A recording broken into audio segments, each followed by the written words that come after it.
Tempos Modernos, de 1936, é um marco na filmografia de Charlie Chaplin. A linha de montagem da fábrica que o filme retratou havia acabado de nascer na época em que viveu Karl Marx. Marx era alemão e viveu de 1818 a 1883. No século XIX, período em que o capitalismo industrial estava se consolidando na Europa. As máquinas se disseminavam, operadas por trabalhadores assalariados. No filme Tempos Modernos, o Carlitos Operário, criado por Charlie Chaplin, evidencia como na fábrica capitalista ocorre a exploração do trabalho que os operários realizam, justamente o ponto de partida para a discussão e análise da sociedade capitalista de Marx. Que concepção de sociedade Marx descreveu a partir da observação do mundo capitalista? O que ele trouxe de novo, especialmente para a sociologia? Para responder a essas perguntas, fomos a Sabaúna, um distrito isolado de Mogi das Cruzes, a menos de 70 quilômetros de São Paulo. Aqui, a economia gira em torno de uma única fábrica. São 320 empregos para uma população de 5.000 pessoas. Seria para o Marx, no século XIX, uma típica cidade operária. Porque no século XIX as cidades, em geral, se reuniam em torno de uma fábrica ou de uma mina. O professor de Ciências Sociais, Antônio Carlos Mazeu, da Unesp de Marília, nos acompanha. As perguntas sobre Marx e a sociologia também nos levaram ao encontro de um dos mais renomados pesquisadores em sociologia do país, Gabriel Kohn, da Universidade de São Paulo. O professor Kohn vai ficar conosco neste e nos próximos 2 programas, sobre outros 2 autores clássicos, Max Weber e Emílio Durkheim. Primeira pergunta a ele: que importância a obra de Marx tem para a sociologia? Olha, houve uma época até que se dizia que ele não tinha importância nenhuma, viu? Porque ele era considerado um economista, um filósofo, sei lá, um grande revolucionário, mas ninguém diria que ele tivesse contribuição para a sociologia. Que, aliás, quando ele escreveu, etc. e tal, pouco mais existia do que o nome inventado pelo Comte, um autor contemporâneo do Marx, que o Marx não gostava especialmente, ele tinha antipatia pelo Comte, até porque o Comte, na perspectiva do Marx, era muito conservador, etc. Kohn se refere ao filósofo francês Auguste Comte, que em torno de 1830 foi o primeiro a usar o termo sociologia. No entender do Marx, o capitalismo produz uma primeira relação social fundamental, da qual derivam N outras, que é a relação de assalariamento, a relação de compra e venda de força de trabalho, que não é uma relação natural, ela teve que ser inventada, né? Alguém tem a indústria, alguém tem capacidade de trabalhar, a relação que se estabelece é eu vendo minha capacidade de trabalho para quem tem a indústria. Essa relação é central. Quer dizer que quando o pesquisador Flávio Sais, no programa sobre capitalismo no Brasil, disse: a ideia do trabalho assalariado seria, vamos dizer, o núcleo da concepção de capitalismo. Então, ele estava pensando de acordo com as descobertas de Marx. A história de Sabaúna se confunde com a expansão do capitalismo no Brasil. Lugar de passagem da antiga ferrovia São Paulo-Rio de Janeiro, era ponto de parada obrigatório para o abastecimento dos vagões com a produção agrícola local. Qualquer sociedade capitalista vai ter como desde a sua origem, vai ter como fundamento a ferrovia. Por que a ferrovia? Porque a ferrovia, antes de mais nada, é um instrumento de circulação da produção. Hoje, a estrada de ferro não transporta mais produtos agrícolas. A produção da fábrica de aquecedores, tomadas e chuveiros elétricos sai daqui pela rodovia Presidente Dutra, que praticamente acabou com o transporte ferroviário. O trem é usado apenas para o transporte de carga. A fábrica é a principal fonte de renda dos habitantes de Sabaúna. Sabaúna, ela está numa área de preservação. Então não podemos ter unidades fabris aqui, a não ser essa que já existia quando essa legislação foi feita, né? Eu diria até que a gente, olhando alguns setores da produção, lembra aquele famoso filme do Chaplin, em tempos modernos, né? Onde exatamente o trabalhador enlouquece pelo trabalho repetitivo. E ele enlouquece, lembra que o Chaplin sai apertando o botão, ele vê um vestido, vê os botões, ele vai querer apertar o botão do vestido da mulher. Marx, ele tem, como todos os grandes autores, tem um grande problema. O problema dele era como é que eu posso explicar a dinâmica extraordinária dessa sociedade que se transforma de uma maneira verdadeiramente revolucionária por força de mudanças econômicas que tem como propulsor uma determinada classe, um determinado conjunto de pessoas. Eu não estou definindo com precisão, mas enfim, tem como propulsores o conjunto dos capitalistas, o conjunto daquilo que ele chamaria a classe burguesa. Como é que essa coisa caminha? Quais são as tendências? O que ela está produzindo? Quais são os limites disso?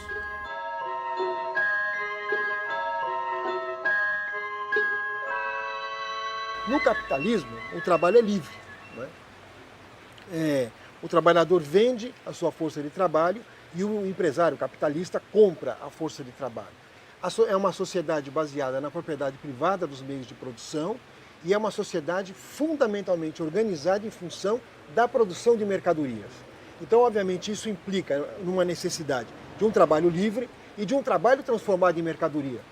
Então, obviamente, que o Marx, quando vai analisar a construção da categoria trabalho, ele vai dizer, olha, toda forma social tem uma forma histórica de trabalho e no capitalismo, como elemento central, é o trabalho livre e a venda da força de trabalho que move, vamos dizer assim, a estrutura social.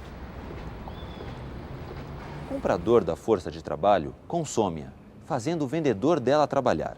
Este, ao trabalhar, torna-se realmente no que antes era apenas potencialmente. Força de trabalho em ação. Trabalhador. Para o trabalho reaparecer em mercadorias, tem de ser empregado em coisas que sirvam para satisfazer necessidades de qualquer natureza.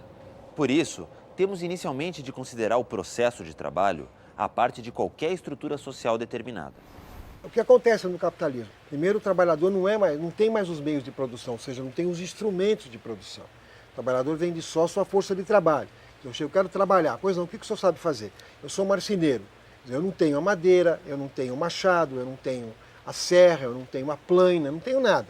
Eu chego na fábrica, a fábrica me fornece tudo. Ó, todos os instrumentos de produção estão aqui.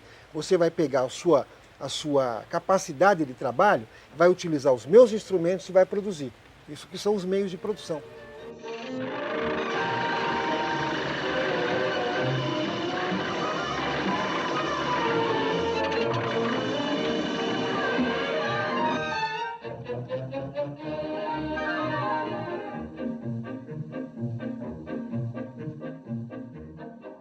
Um dos grandes lances de gênio dele é que ele não falava simplesmente em produção. Eu quero ver qual é a produção. Ele não falava simplesmente no trabalho. Ele falava no modo de produção. Quer dizer, como é que se organiza isso? O que significa o seguinte: que tipo de relações sociais estão envolvidos numa certa maneira de produzir que usa tais recursos, tais tecnologias, tais matérias-primas e, claro, tais trabalhadores e tais proprietários de indústria, né?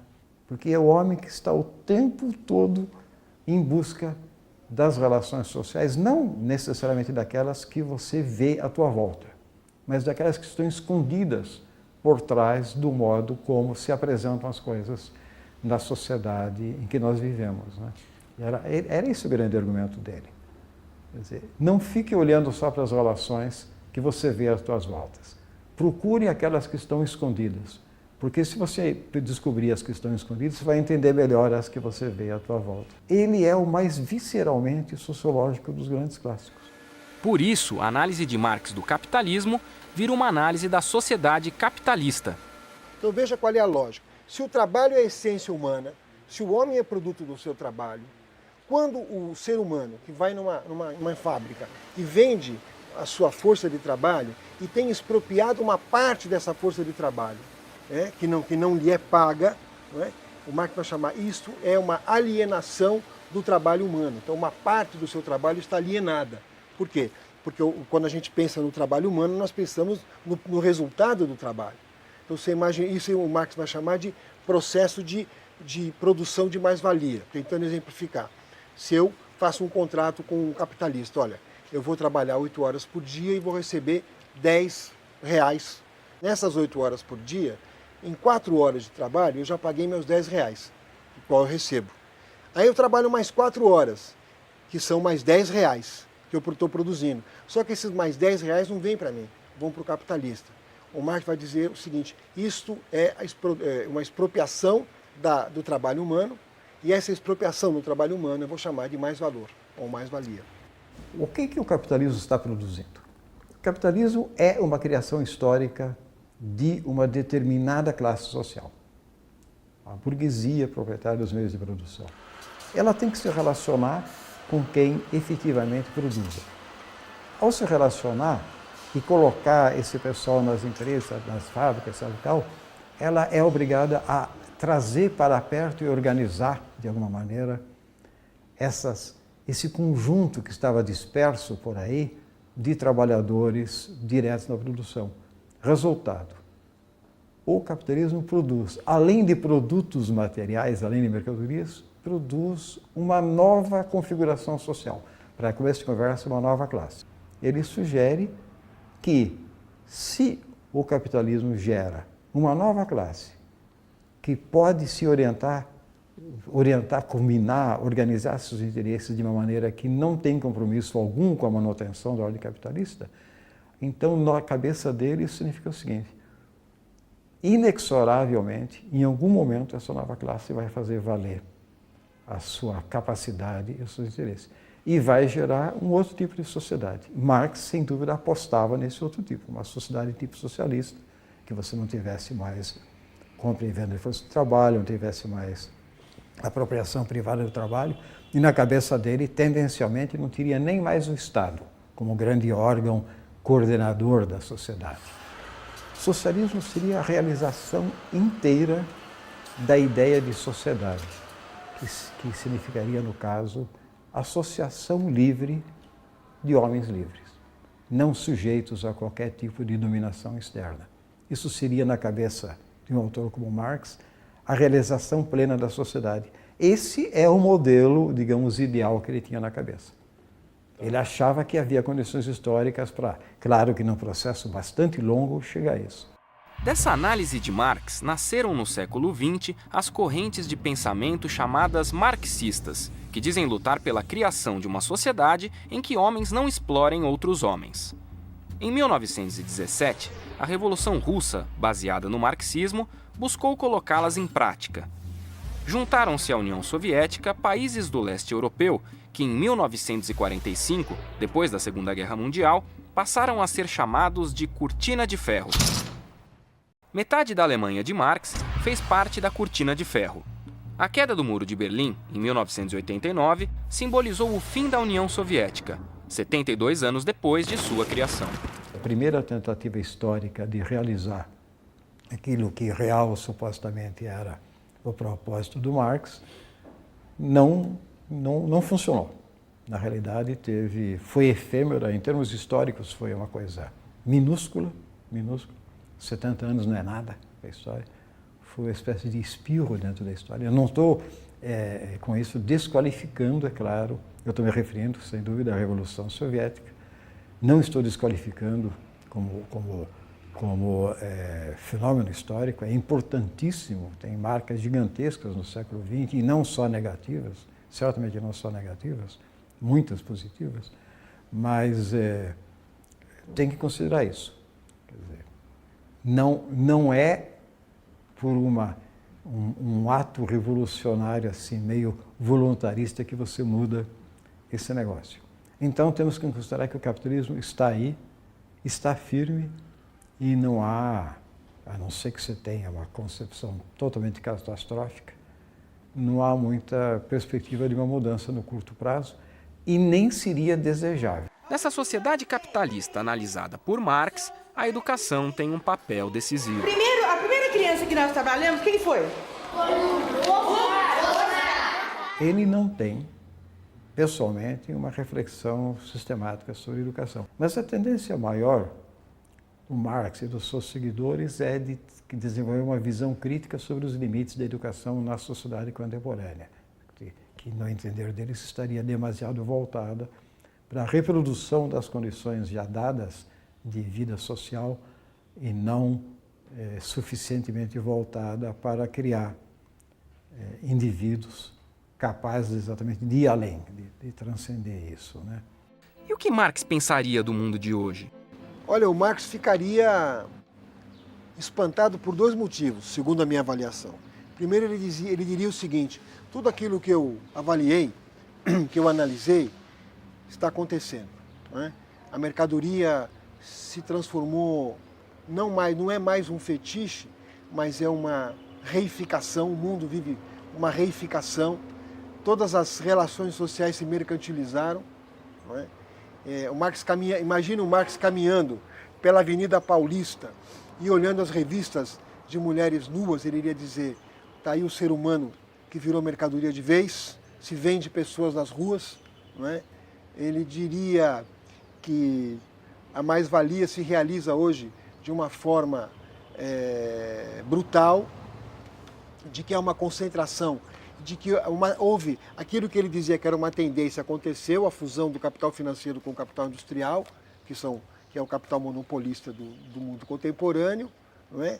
E também iria dizer o seguinte: puxa vida, essas experiências socialistas falharam e falharam muito. O pensamento marxista se defronta, entre outras coisas no momento, com o seguinte problema: a forma tradicional de construir uma alternativa histórica ao predomínio unilateral da sociedade capitalista, que seria a organização política de uma poderosa classe trabalhadora, de um poderoso proletariado, essa condição não existe mais. A classe trabalhadora está na defensiva, perdeu as suas condições de negociação e não é uma força, e não será em futuro próximo. Os trabalhadores da produção não serão uma força capaz de mudar a sociedade. Então, essa alternativa se foi. O problema é